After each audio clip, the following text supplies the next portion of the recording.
मोदी पंकजरता संवेद कला स्वादिता प्रेमामोद सुसार नित्य निरता स्वानंद अल्लादिता चिद्ब्रह्मादि फलोग पुष्पजनिता नंदादि सारोजिता सद्धर्मोक्ति सुरंजिता मधुकरा श्रीनागदेवा नमो सर्वज्ञ श्री चक्रधर स्वामी। श्रीमद उद्धरण प्रकरण संन्यास दीक्षा आणि 10 तारखेला ही संन्यास दीक्षा या निमित्ताने या कार्यक्रमाला सुरुवात झालेली आहे।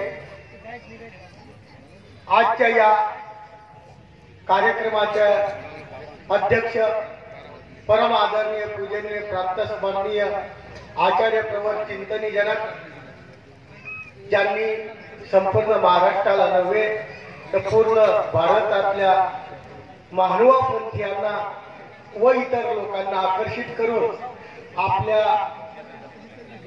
ज्ञानाच्या माध्यमातून परमेश्वराचा मार्ग दाखवला असे वर्धळी निवासी बाबाजी।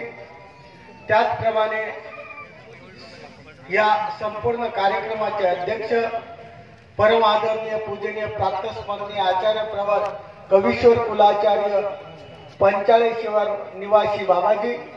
त्याचप्रमाणे या आजपासून सुरू होणाऱ्या उद्धरण प्रकरण या प्रकरणाला सुरुवात करणारे प्रवाचक परम आदरणीय पूजनीय प्राप्त स्मरणीय आचार्य प्रवर सातारा येथील निवासी बाबाजी।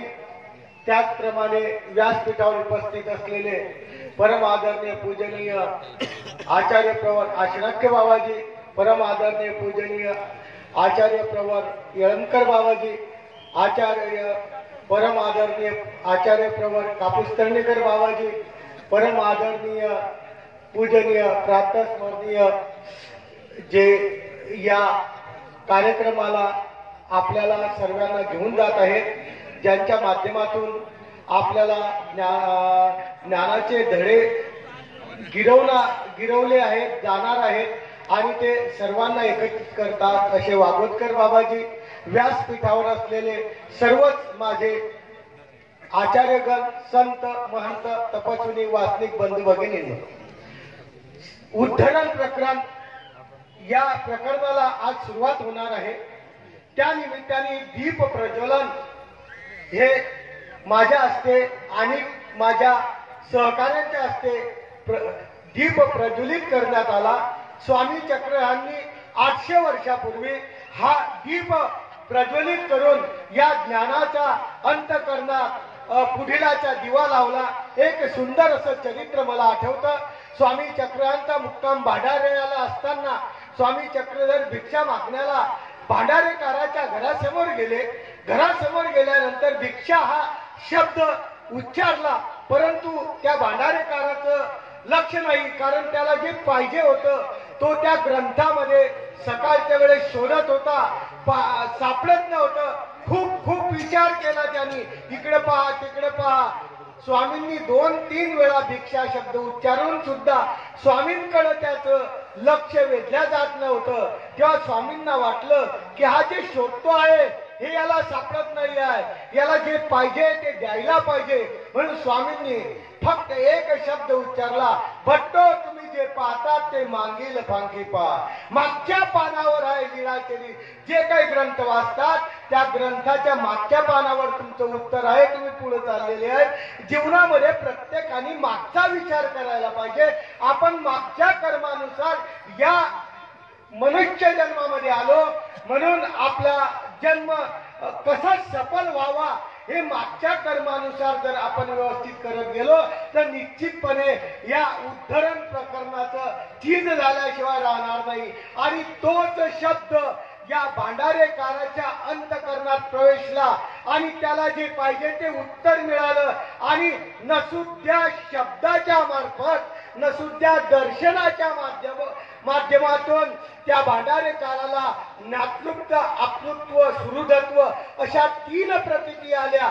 आणि जो सकाळच्या वेळेस स्नान संध्याच्या आधी बसलेला होता, तो स्वामींच्या मागे निघाला.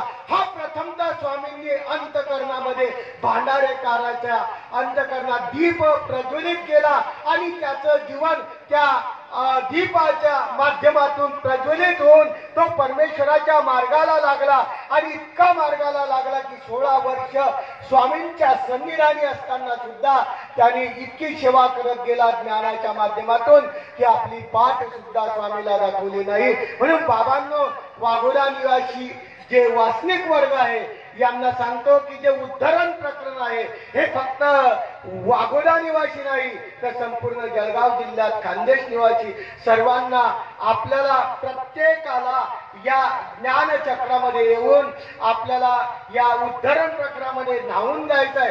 कारण एक दिवस आमच्या स्वामींनी असं सांगितलेलं आहे की सर्वांच्या अंतकरणात दीप प्रज्वलित करून मी नक्कीच तुमचा उद्धार करेल.